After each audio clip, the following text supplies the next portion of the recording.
Welcome to the 5th episode of Born in Trouble, where we're going to talk about evidence. Do you keep it or do you burn it forever? Evidence. I'm here with my illustrious guest from New Jersey, joining us once again this week, Mr. Robert Brooks. By the way, I learned about burning evidence in a different state. It's not a Jersey thing. Well, we're going to talk about the different laws, what you can and cannot burn. And, of course, from Detroit, Michigan, where he's burning in the kitchen every week, owner of City Wings. That's right, 2896 West Grand Boulevard, Detroit, Michigan. Come down and get you some. Holla. Mr. Grant Lancaster. So we might as well get into the comedy portion. What up, though? What up? Might as well get into the comedy portion of it. You know, we were talking about before pre-game, Frreknik. I can't wait for the documentary to come out myself because I never actually made it down to Frreknik. And like that pastor who was talking on TikTok the other day, making the statements that he's not worried about a TikTok video bringing him down because it just shows how much he has changed. And the Lord doesn't even recognize that person. You can't recognize somebody who isn't there. So I'm marking myself safe for Frreknik. Never attended. Now the rest of you motherfuckers, y'all might have some things you got to answer to. Rob, were you ever at Frreknik? See, I never went to Frreknik because I was in Philadelphia. We had the Greek picnic in Philly.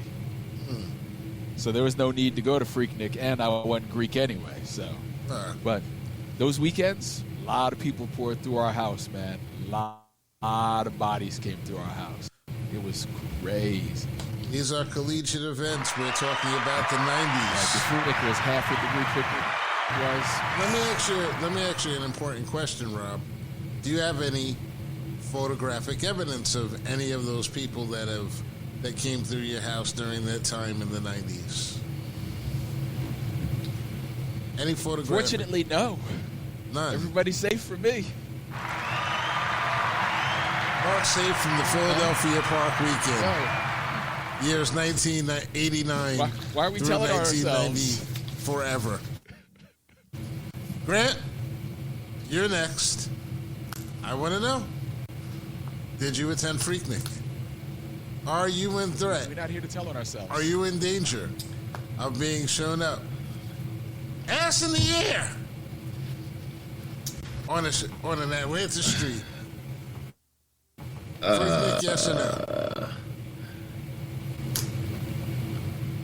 I'm going to plead the fifth. I went to Frreknik one time. However. It's a, by the way, this is the way a lot of statements. I was on my good boy Dean. This is how a lot of statements. I was on my good boy Dean when I went, so I ain't in no danger. You ain't in I'm not in any danger. No. I'm 100 that I'm not in any danger. Yeah. But I mean, you know my style though. I'm an avoid the camera. I don't take pictures. Pictures are evidence, man. I don't really do evidence, even if I'm not doing anything. I don't do evidence like that. You know what I mean? Just popping up in photos unless I'm doing a creep cover up pic. You know what I mean? Like if well, anyway, I don't do too many pictures. You need to establish a presence somewhere, not where you actually was at. So you need to get that. Exactly. Then I may take a pic. An alibi. Right. Yeah. That's something this generation doesn't know anything about, an alibi. Because your phone has a ping and it tells everybody where you are at all times. Like, you know, there's no possible way that they could really comprehend how devious that we are. Not that how we used to be, but that we actually are. Because we lived through that time where you had to... No, Frreknik was wild, bro. Yeah. So, what were you? But I mean, it was no wilder than like Myrtle Beach. No. when they would go down there. No wilder than Virginia Beach when they would go down there. No, it's like spring break. You know, Daytona. You know what I mean? Yeah. Like Daytona, Miami. I mean, it's all. I mean, anytime you got teenagers and alcohol, I mean, it's gonna be a wild time. Parts of Howard You Homecoming. just need Joe Francis there to get his girls going wild thing going. Oh, absolutely. So you don't think it's a big deal with all these people? You know that I read today where there are 4 prominent women that are actually suing Hulu. They're actually suing Hulu. See, that's a shame. You think that's a shame? That don't make no sense. Yeah. Like, first of all, did they know they were outed already? They do now. Like, you did it. You know, let your freak flag fly. You did it. Don't be bashful now. There were pictures. Apparently, there were pictures of them online. Grant, are you still talking? I see you moving, but I don't hear anything coming from that. I didn't say anything. Oh, okay. I thought you were just. No, I didn't say anything. And I was No, but just since I'm on here, look, hit dogs holler. You know what I mean? So if you saw it before the shit even come out, you know for a fact. Yeah, some shit. Yeah, you got some documented acts out there.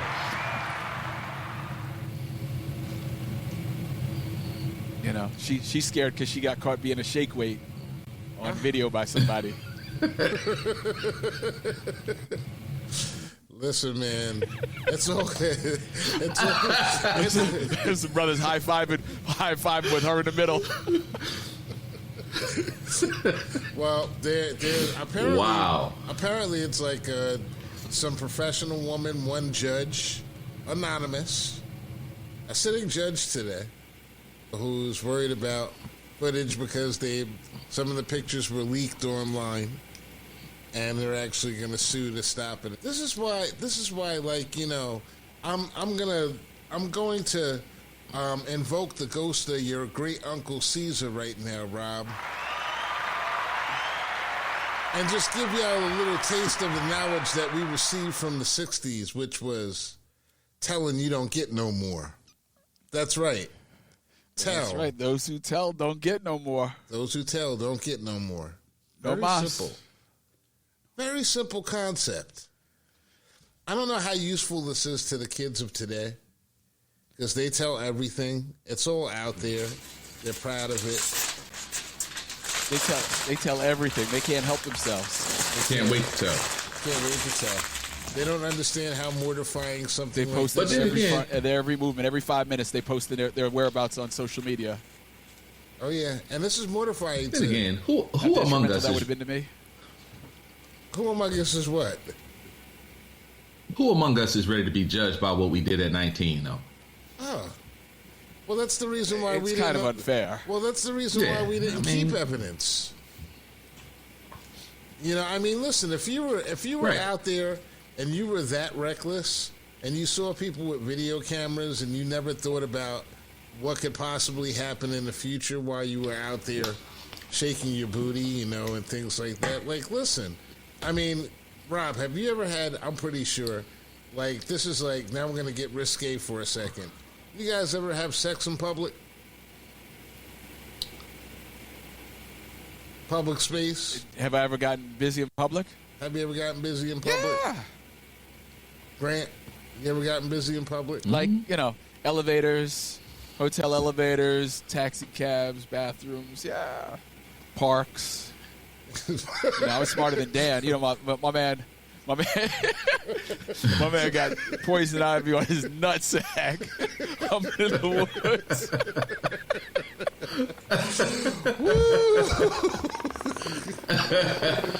I was smarter than that motherfucker. Hey, but hey, wherever you can get it. To quote Pharaoh, she gonna drop her drawers and drop mine too. That was another, you know, famous philosopher from the 90s. I had an occasion. I was in a hotel in New York, and a friend had come up to join me, and you know, she was wilding out. You know, She's like, you got to come downstairs. She got a hotel she got a room in the same hotel. She's like, you got to come downstairs and get me. I get down there. She's in full on. What the hell's the name of that French company? French lingerie company. But she's in that. Nothing else. And she's like, so now we got to go up the elevator. She stops the elevator. I'm like, yo, my team president's in this motherfucking hotel somewhere. This door opens. We don't know who's on the other side. Like, memory, like the corners of our mind. My point being is that people take chances. They used to have fun. Now there's cameras everywhere. That shit is really risky now.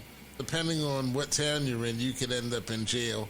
They'll actually, like, track you down just to come and arrest you for having sex in public, whereas it was just like, if you can get away with it, it's one of those societal things that's almost like a rite of passage. Most people do it at least once, at least if you're having fun. And then it just goes on. It's like sort of like what Frreknik was for those people back in the 80s and the 90s. I'm sure I'm tuning in because I'm sure there's going to be some hoes I know. And you know what? Ladies, if I call you, and I mean this sincerely, because you have to be careful, because Dr. Kenya always says, watch your verbiage. So, when you're calling somebody a hoe, I don't mean the hoe that you are today, per se, which could be a non-hoe. Now, you could be completely you could be a nun. You could be, a doctor, a nurse. You could be a beautiful individual. But back then, if I just met you for a weekend, then you that good memory. And that's how I want to remember you. Do you understand what I'm saying? That's how we all want to be remembered. So I don't think that these people with Frreknik should be worried so much. I think that if you want to be remembered as ass up on a Cadillac in the middle of a parade like setting and everything, with police officers coming by and smacking you in the booty and you saying it's all good, then viva la memory. Stop being so scared. Stop being scared. I'm for that. I'm for that. Yeah, come out. Come out. Come out. Come out wherever you are. Oh, you know the problem. Hands up. You know the problem. It's a cultural issue. So there's a couple. They're married 49 years. Every year, birthday comes around. Dude's like, honey, why won't you go down on me? I love you. We've been together all these years. I can't believe you won't. She said, no, it's just not right, blah, blah. Finally, 50th anniversary. She decides, you know what? I'm going to do it tonight. Goes down, polishes my man's knob. Somebody rings the doorbell. The guy says, hey, get the phone, you cocksucker. Unfortunately, people take that one moment, and that's your whole existence.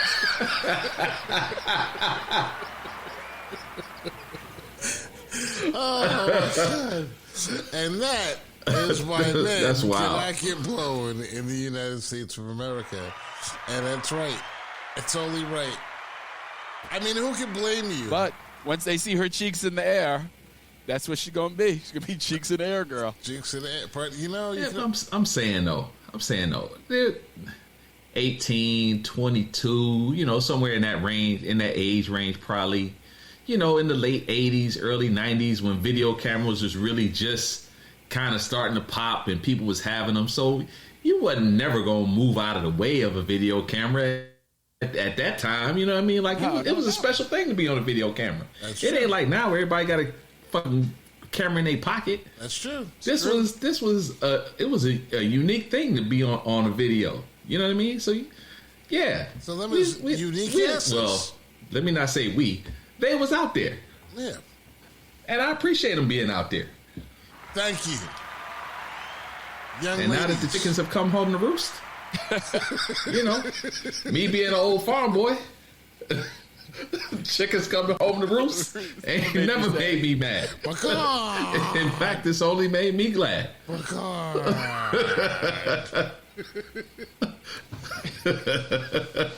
Listen, we are many things. We're serious. I mean, listen, we're mostly serious individuals. We have definite opinions about many things that are important and unimportant in this world and everything. But I think we can all agree that ain't none of us mad at any of the hoes from our past. You know, it was a beautiful thing that you gave me the night of December 21, 1992. Thank you. Whatever your name was. I don't remember. That's the way it should be. It's a beautiful thing. So, I just want to say I'm all for You don't remember no names. You can't tell no lies. Can't tell no lies. Never happened. Wasn't me. You know, when the documentary comes out, it's going to be on Hulu. Hulu. Yep. Yeah. Where's the documentary going to be on Hulu? Yeah. Yep. I don't have Hulu, but I will have to find a friend who has Hulu so I can sit down with my popcorn and. Oh, bro, we can watch it together. So yeah, I just got it. So that way, because like usually what happens is if you can't remember a chick's name, I can.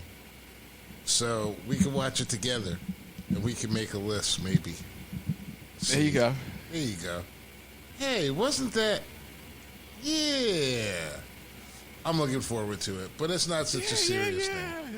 It's not just a bad thing. If you don't know, your mama used to do the same things that you do now, and everything. You just like we all did the same thing. It's a rite of passage. You know, in the '70s, they were having key parties.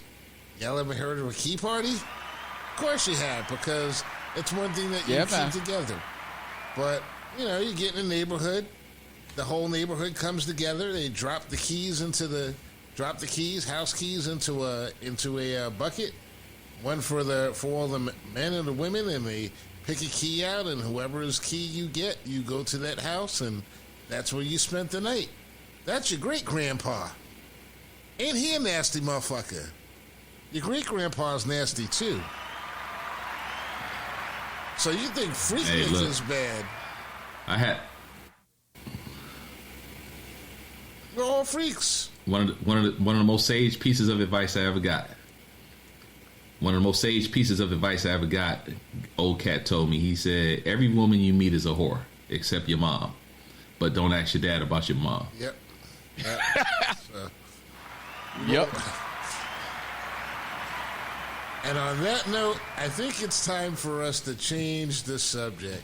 Cats, it's like I'm not feeling like I don't know why, but the algorithm on Instagram keeps bringing me a lot of Kevin Samuels content, and the more I listen to that dude, first of all, the more I laugh. But right. Oh yeah, he be dropping bombs on him. He be killing him. I saw him talking. He's like, can you name me a product that increases in value with age and usage?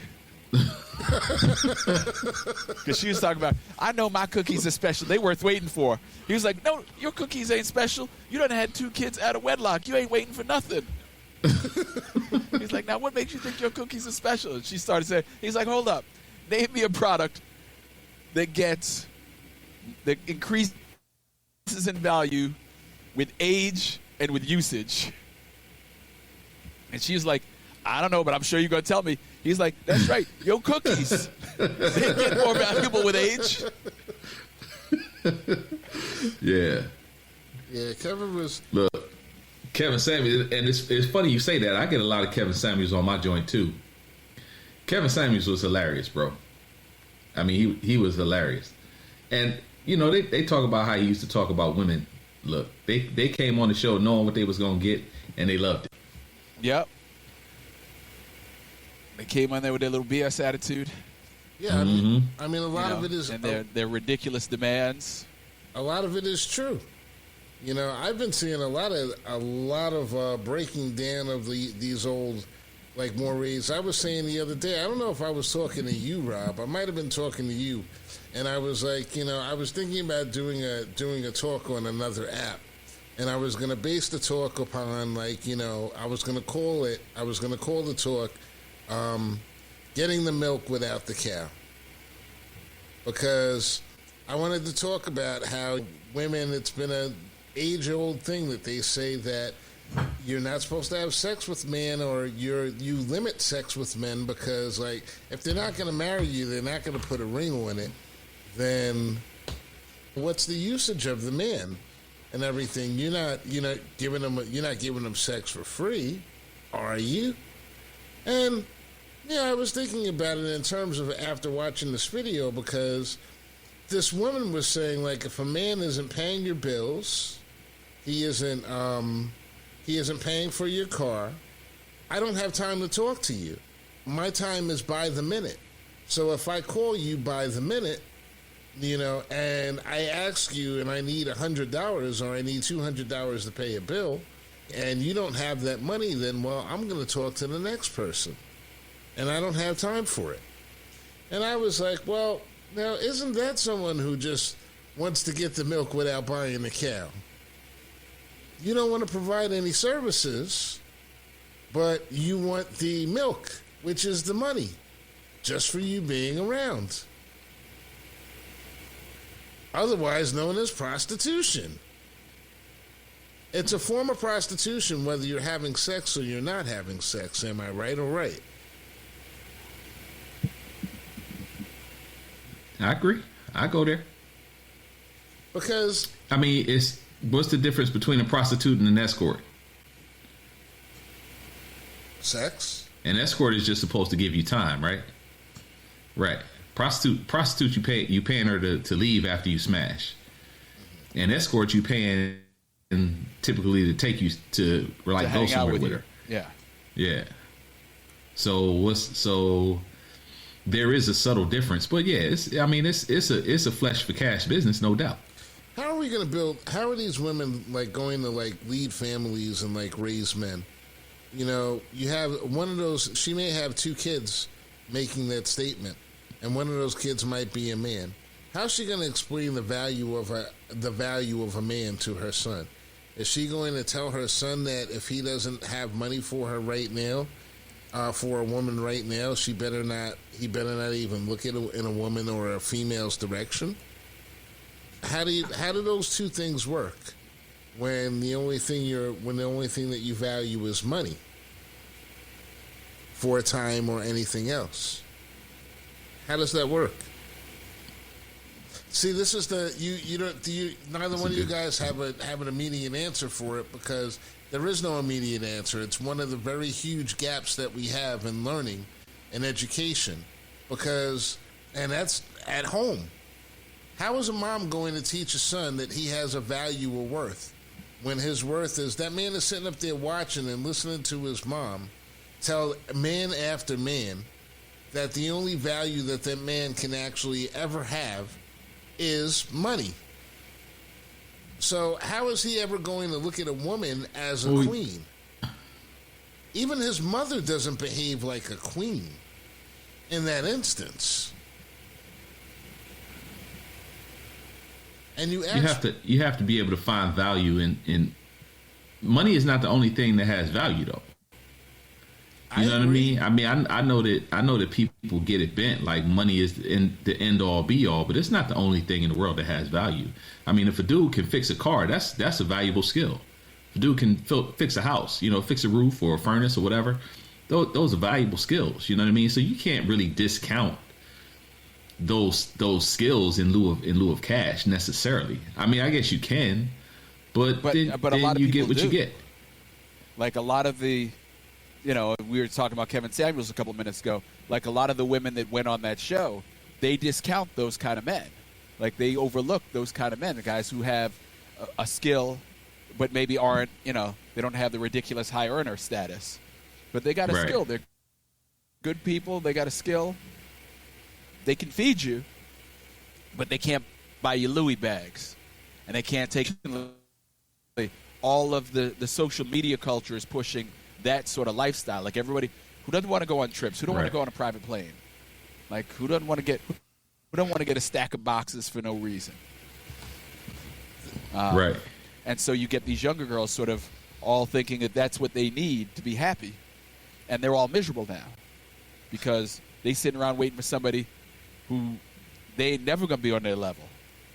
Well, I think what they're doing is they're really they can't gambling. never match wits with. They're gambling and they don't even know what game they're playing because they're gambling with their youth. They're gambling with their basically, we're all here meant to.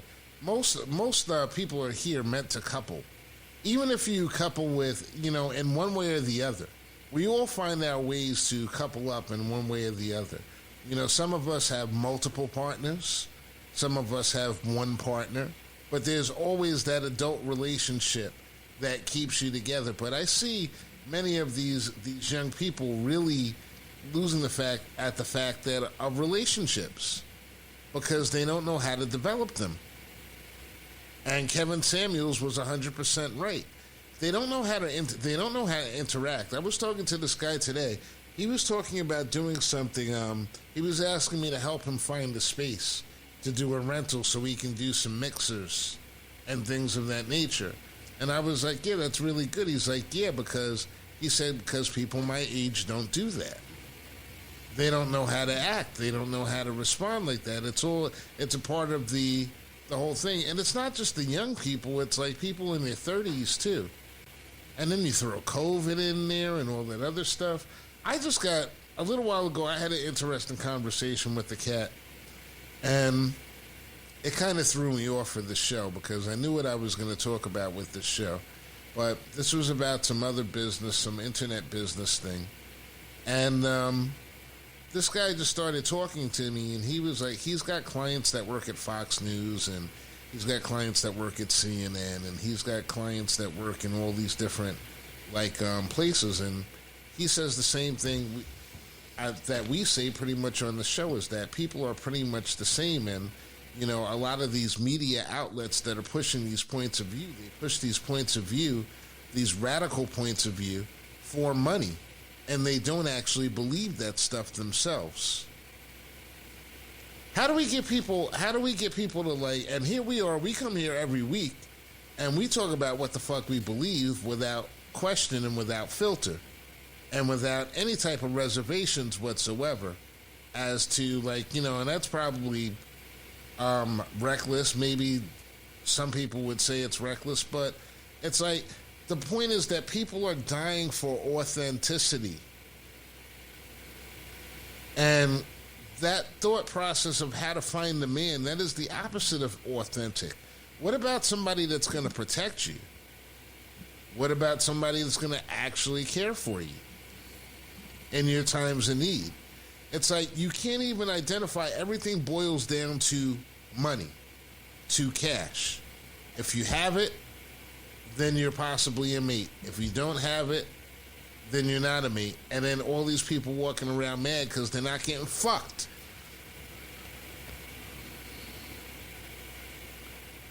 Well, the good thing is that even when you don't have money, you can still get laid, but you're just going to get bad quality relationship. It comes with it. But that's the thing, though. So the nuclear family has been under attack for a lot of years, bro.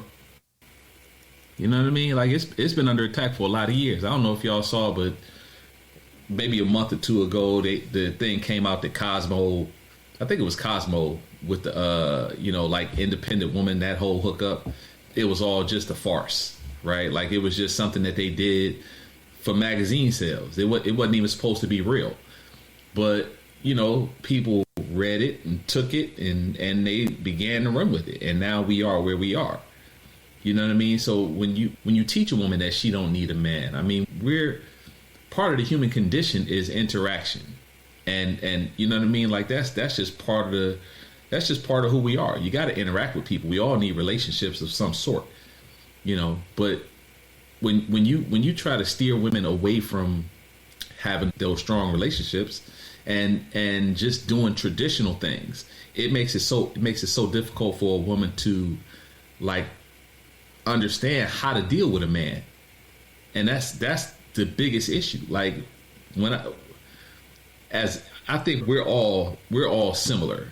I don't think no woman is not going to for lack of a better term, bow down when you walk in the room. Right? I don't think any woman is necessarily going to challenge any of us in terms of being the leader, being the man in the relationship. You know what I mean? Even if you're not necessarily the breadwinner, not being a dictator, but just being a leader and understanding that there's a hierarchy. And as the male, I'm going to get all the blame when shit goes sideways.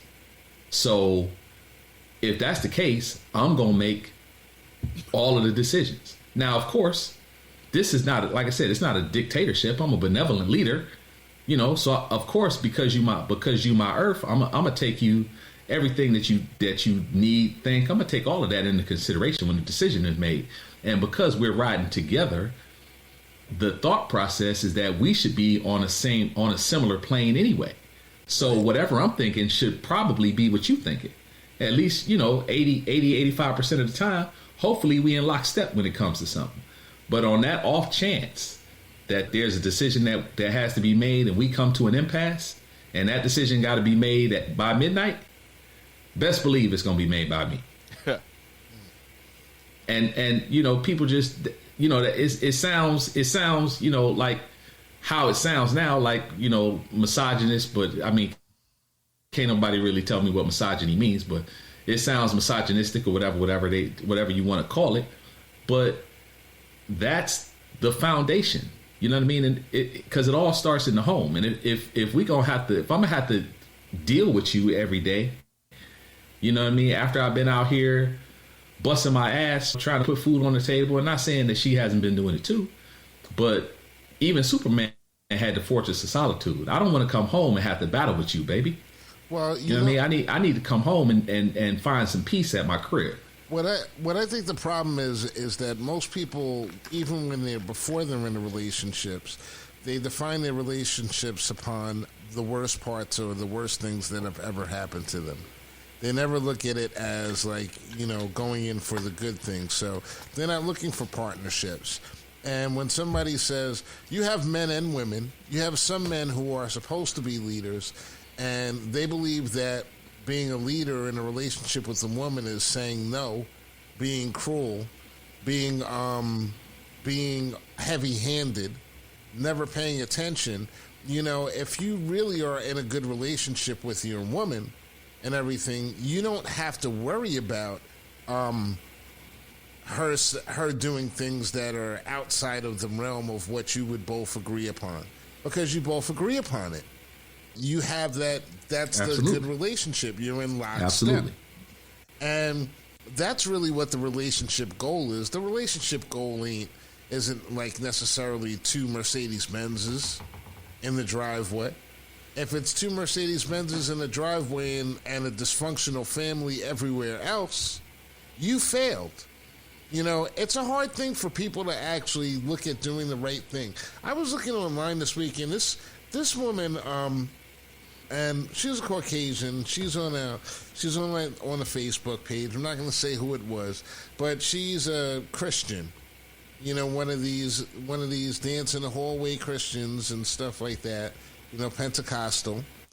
And in her church, apparently, like in some of these churches, I guess these Caucasian churches, or just churches per se, flag waving has become a thing, where people bring the flags into the church and they're waving them around during the services. And first of all, what kind of flags? American flags. What kind of flags? American flags. Oh, okay. All right. So it's like, first of all, it's like anyone. It's like, nothing would make me run from a church faster than seeing people waving an American flag. Thank you. Listen, that's the first thing that came to mind. I couldn't get away from there faster. Yeah, that's the first thing that came to my mind. It's like, if you have any type of religious background, a strong, like actual spiritual background, you don't want to see a flag in your church. You know that there's something wrong with that right away. And she was like, I kind of didn't like it. And, some of the people that I know that had done that before, they actually turned out to be demon possessed. And I'm like, well, go figure. So, and it's like these things, and there was another comment that she made about something that was definitely wrong in the church. And she knew that they were wrong in the church. But yet and still, she was asking people for advice on how they felt about it. And she was asking whether or not there was something wrong with it in their minds and things of that nature. And I just said to myself, I'm like, this is a fucking normal, intelligent individual who actually knows enough to know that in that church and in that setting, that flag has no place.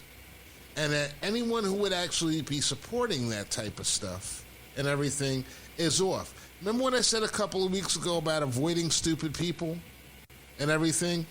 That's the definition of avoiding stupid people right there. Okay? And she knows that it's wrong. But yet and still, she won't allow herself to say the words because of the fear of being pulled out of the group.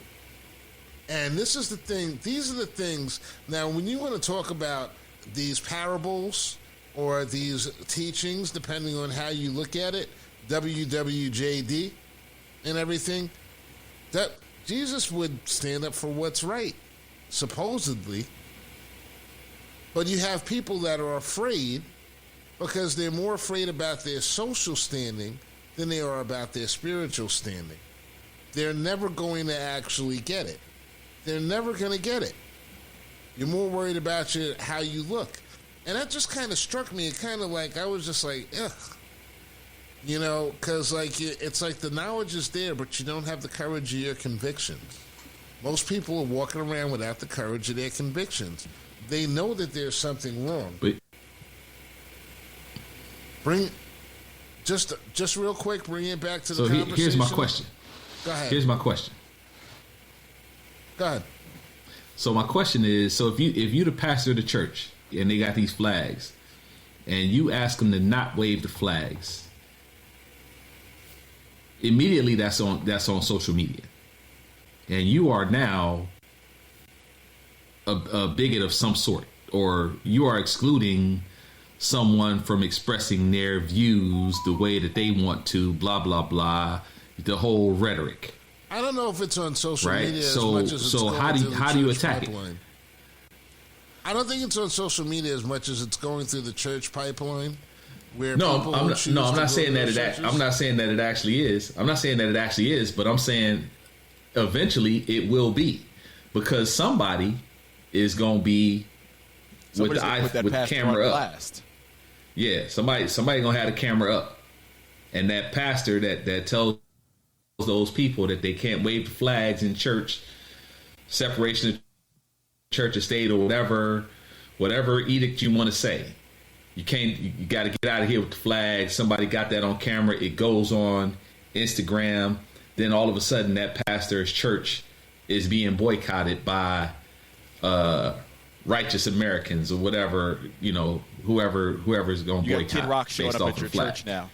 I don't know. I think there are plenty of churches in the United States that don't allow flags into their buildings, because it is supposed to be a place of worship.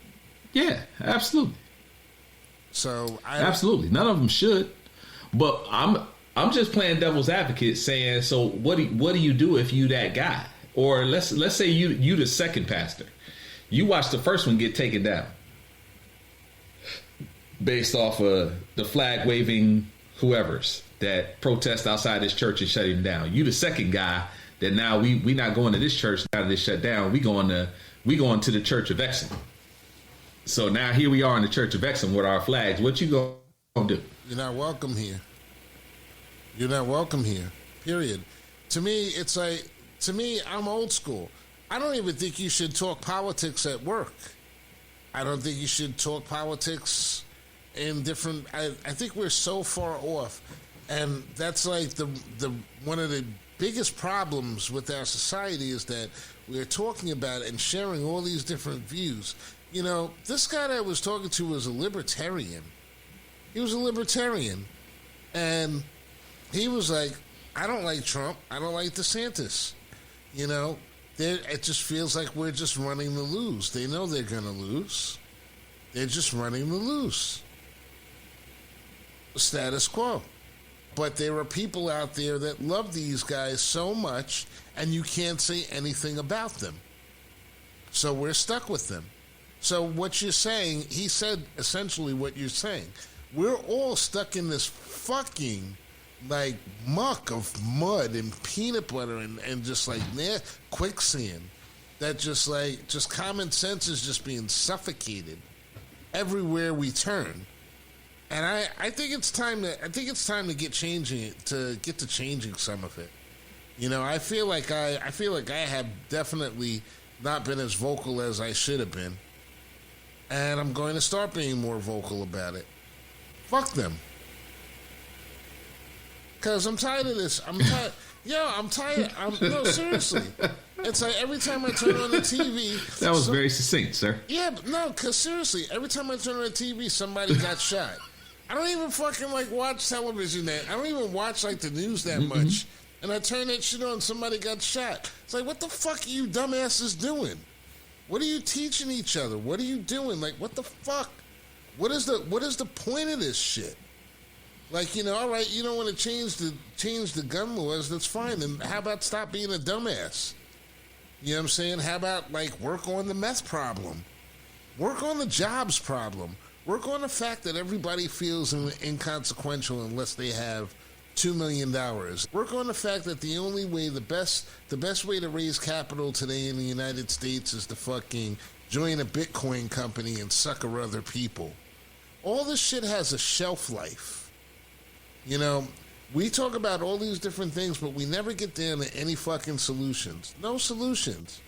You know, we should be talking about the universal, the UBI. We should be talking about that and why it's pragmatic. We should be talking about AI and manufacturing. We should be talking about all these jobs that don't exist in the United States. We should be talking about these entitled-ass fucking brats that we raised. They don't get off the hook either because they're fucking... Listen, we fucked up, but y'all some entitled, stupid-ass, dumb-ass motherfuckers. You know what I'm saying? What are you going to do to fucking make the country? No, but what are they going to do, though? What are they going to do? Because pretty soon, these, you know, motherfuckers like us is going to be gone. First, they have to learn to take their lumps because we cushioned every fucking blow for them. We handed them everything. We cushioned every blow. So first, they got to learn to deal with the fucking world, and then they'll figure out how to fix it. But we haven't equipped them to deal with the world yet. Like, we were so busy making sure that, you know, Johnny never had a reason to cry or that Johnny always had a reason to feel proud. You know? Yo, there's some moments in your life that aren't about pride. You're not supposed to feel proud. You're supposed to go, oh, shit, that feeling right there? I need that because I don't ever want to feel that again. I got to lock that away because I don't ever want to feel that shit again. So now what do I got to do to prevent that? Let me reverse engineer so I can figure out how never to feel that again. But that's not what we did, most of us as parents. We protected them, and we made them feel special all the time. Even when they were stupid, we made them feel special. So it's just as much our fault as it is theirs. But they're going to have to learn to deal with the world first. And you see the shit that they're dealing with, Bitcoin and, you know, it's a stupid world, man. It's a stupid world. Dumbass world. You know, and all you have to do is, like, that is really like a way to make money. Is just basically, it's just who's going to come up with the next Ponzi scheme. Grant, you got any ideas? You're a pretty smart guy. Chicken Gate. Let's start Chicken Wing Gate right here on this show right now. 10 years from now, they haul us in there, and we'll say it all started with some Amish girls in the back of Grant's restaurant in Detroit, Michigan. Wasn't my idea. I think we lost them. They won Rumspringa. Did we lose them? I'm like getting one word out of 6 from him. You guys are getting 1 word out of 6? I was only responding to you, Grant, because I haven't been able to understand him for like a half hour. Oh, God damn it. I don't think you ever understood me, Rob. You just got real choppy all of a sudden. I don't think you ever understood me, Rob. Oh, well. Yeah, so we're having technical difficulties here tonight. I'm sure whatever you said was proof profound, Holmes. It was very I'm sure profound. whatever you said was profound. It was very profound, brother. Like, I'm sure. Absolutely positive that you just laid some shit on us. You're gonna have to listen. I can't take this Rob. You're gonna have to listen. Rob nigga. You're gonna have to This listen. motherfucker Rob is crazy. Yeah, Rob is like, it's just like, you know, you need anything else. You don't need humbling, because I've got Rob at a public forum. Yeah. At a public For forum. sure. For sure. Humility will never be my problem. Wow. So, like, listen, it's a slow day. Let's just, like, get into one thing for the fellas. And since this show is kind of like, we're just like loosey-goosey here. Jalen Hurts, $50 million a year. $55 million a year? Yes, sir. Run that bread.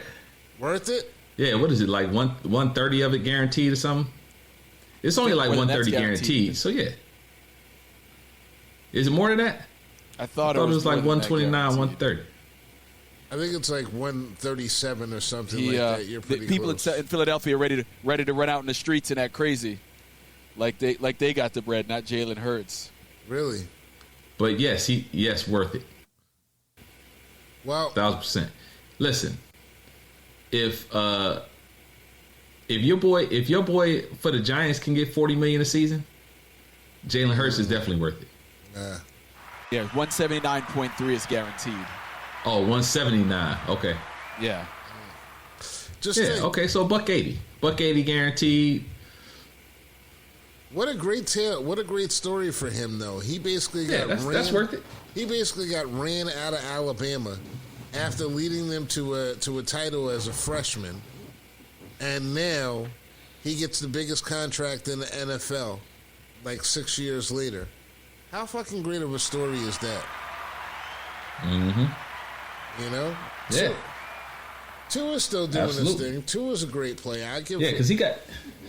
I give him credit. Go ahead. Hurts got pulled from the championship game, didn't he? Yeah. Didn't he get pulled in the championship game at halftime or something? Yep. Yeah. And Tua led them to the championship. He brought them back. And he took it like a champ. Mm-hmm. He took it like a champ. He played half of the next season, before like Tua took over. He said he actually played a season behind Tua. He sat behind him 1 year. And he goes to Oklahoma, and now $55 million a year guaranteed. That's a pretty great story for somebody who said they said he couldn't throw the ball. Yeah. And the great thing is he's a really good kid. Like he's gonna. I like Jalen Hurts. Do a lot of good stuff with the money. I'm glad he got that money.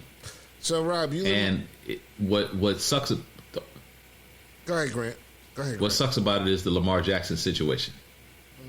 The Lamar Jackson situation makes it suck dead donkey dicks, but Lamar gonna get his cheese from somewhere. Eventually. Is he gonna get $55 million? Does he deserve more? Eventually. Does he deserve more? He's a better player, arguably. I don't know. I don't know if he deserves more. I don't even know if he's a better player. But Lamar Jackson has never had the supporting cast especially in terms of receivers. He's never had the supporting cast. Well, so, Philly went out and made some moves to get some players to put around Jalen Hurts, which is what they should do. That I'm not knocking them. Just see Cincinnati, because they went out and got everybody that they could get to help old boy, Joe Burrow, who I love Joe Burrow too. I like that kid. But they went out and got everybody, just like Miami went out and got everybody that they could get to help Tua. You know what I mean? But for some reason, Baltimore won't do the same thing for Lamar Jackson, and now they're trying to hold up his money because of it. So, Baltimore has always been one of my favorite teams, but right now I'm feeling like fuck them, they can die slow. Kind of like the New Jersey Nets or the Brooklyn Nets. Bro. Down 2-0 to the Sixers already. Bro, you're killing me. But you're not really killing me. I mean, what can I say, man? The owner of that team, he just blew it up. He didn't want it. He didn't want it. He didn't want that team to win. And I'll go to my grave feeling that way. And it's like the sad part is seeing Brooklyn Net fans who thought they knew better. You know, they were all on Kyrie. Oh, he doesn't want to be here. He misses games and this and that and this. And they were the ones complaining about him the most. And then as soon as Kyrie gets traded, these guys are like, oh, well, the narrative seemed to have changed around Kyrie, around the league. It's like, yeah, you dumb motherfuckers. It's because it was basically the owner creating like this whole big thing and pushing it. And now that he's traded, he's gone. Nobody cares about the story anymore. He's just back to being a great player. And they're all happy. Some of them were happy that, you know, Dallas didn't make the playoffs. It's actually the best thing for them. They may get to keep their pick. And they get to build that. They can rebuild that whole team based upon that trade. Mark Cuban is like, he's a fantastic recruiter. And nothing goes further than money in the United States than money which is drawn from a paycheck from the state of Texas, because there is no income tax there. So you better believe when it comes time to recruit players, it's gonna be you're basically able to pay guys $2, $3, $4, $5 million more because there's no income tax there, and they're gonna be fine. The Nets, no personal income tax. And the dudes, their accountants are all telling them that, like, yo, you're gonna give up 6% of your income to New York City. You're gonna give up another 4% of your income to New York State. Mm-hmm. Come to Texas. Don't worry about that. You don't have to worry about that stuff. You can just live good. The stars at night are big and bright, deep in the heart of Texas. Yeehaw! You know what? I've even. It's been so bad. Like, I went and made a comment on the Dallas fans page because I follow Kyrie, you know, and I wanted to see how their fans reacted to him. Like, honestly, because I've been listening to Net fans complain about him all year, and a lot of them are basically like, "Yo, I didn't even realize this guy was that good." You know, even though they missed the playoffs, a lot of the fans are like, "Yo, that guy is really good." And it wasn't his fault that we lost those games. We want him to stay. Whereas in Brooklyn, these motherfuckers are saying, off with his head. Why would you want to come someplace why would you want to come and, you know, play someplace like that? It's like Brooklyn, they created a lot of problems for themselves with that trade. And with those trades. New York fans are much more savage. Too savage. In this case, New York fans are savages, though. Well, that's the narrative, but they got to remember, like, it's not 1950 anymore. Like, we deal with this in Philadelphia all the time, because I mean, Philadelphia is another. We got a high city wage tax, savage fan town, a high state tax. The fans are savage, and you know, players talk, and it's not like 1950.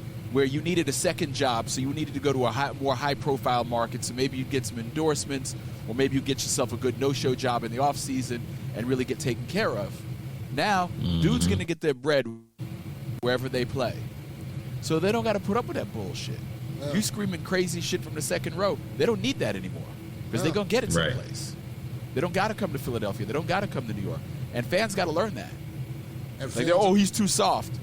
Shit, you too soft. The moment they turn around and say something to you, you cry. Right. Like, the fans are. It's we've dealt with that for years. Like Philadelphia, we used to have to overpay players to come to Philadelphia because of that. Mm-hmm. You know, you had to make up the taxes, and then you had to make up the aggravation they were going to get. Right. And that's exactly what it's... And Brooklyn's going to have the same deal. Like, Brooklyn. The thing about Brooklyn is, like, you know, it is, they look at Brooklyn as that franchise as being the second tier franchise within the city. So there's an argument that can be made that no matter how badly they're talking about you in Brooklyn, it doesn't really matter. Nobody cares. is basically that argument that nobody cares. We saw that differently with Kyrie Irving because the owner of the team, we're it's $1 billion business now. So it's like you say, it doesn't matter whether you play in Brooklyn or you play in Minnesota. The money is still the same. So it should really matter. And they have Ben Simmons now. And that guy, Ben Simmons, he scores better. Ben Simmons ain't never going to play. He scores better at the bars than he does on the court. You don't think he's ever going to play again? You don't think he's coming back strong next season? He has no desire. No desire. Like, seriously, that dude should be taking acting classes right now. Right. Like, because he ain't going to. Yeah, his mojo is gone. He got to go do something else. And he's blowing a lot of his money already, so he got to go do something else. Has he really? Now, it would not surprise me if he's one of those guys who gets out of the league, realizes how hard it is to make money in the real world, and now gets some desire back, and he wants to start putting in work so he can try to get back in. That wouldn't surprise me. Yeah, but he'll never make that. He'll never make right. that money. He got that great big contract. His contract is like the way that they do NBA contracts. If you make all NBA team, all defensive, you go up in tiers with how much money you can actually sign. His max contract is huge. It's like in the 40 millions. He's like 37, 38 million. Even 40 million. Did he get a max? Even 40 million after you take care of the IRS, New York State, Brooklyn, your agent, 40 is now 20. If that. Right? If that. It's probably 40 is more like 16. Right. Once you get all those people out of the way. So now you got 16. He had a $3 million apartment in downtown Philadelphia. He had a $10 million house in Moorestown, New Jersey, and he had a $25 million house in Los Angeles. That sounds like the rest of his money. And those, well, you know what, you get endorsements too. You get endorsements too, but some of those endorsements most of those endorsements they've dried up now because you're not playing. So it's like whatever. Nobody's maybe he can get. Maybe he can do a Flex Seal commercial and put the Flex Seal over the rim, and then he can shoot and the ball would just bounce out all the time. So so it'll be just constantly bricks. That might help. It might help, gentlemen. Our hour is up. Just a thought. Yeah, just a thought. Fellas, man, time flew. I didn't get to get into what I wanted to, which is probably good because it'll give me some other things to talk about on the other app and platform. But from New Jersey, by way of Philadelphia, my man, my brother, Mr. Brooks with the good looks. What's going on, Johnny? Why are you in soft focus tonight? Why are you making like a 70s kind of independent film? Because I was thinking about shooting soft focus, little lighting. I was thinking about sepia toned. I was thinking about shooting a blue movie as soon as we're done. My own sort of like Frreknik tribute there. You know, which nobody will see. Nobody will see. And it'll be starring Fred Wymore. Fred Wymore, of course. Fred Wymore will be making an appearance. No. This is why you hang with your brothers forever. They even know your aliases. What? Fred Wymore sent a message. Nothing. Oh, I gotta go. I gotta go. Fred Wymore's outside. From Detroit, Michigan, home of City Wigs. He's laughing at Fred Wymore. Hey. Because it's, listen. That's hilarious. You've heard that before, right? That name, you've heard that name probably before. 30 years since you heard that name, but. That shit is funny as hell, bro. Yeah. It just, because that's a name that just blends in everywhere. Fred Wymore. Was Fred Wymore here? Fred Wymore. Was Fred Wymore? That's tickling me to death right now, bro. Mr. Grant Lancaster. He's been rocking with that too. 296 man. Grand Boulevard. That's right. I'll say it for you, That's bro. Because you're too busy laughing. Thank you, sir. Fred Wymore. Thank you. Yes. And I'm your host, Fred Lord. Wymore. And we'll see you again next week on Born in Trouble. Peace.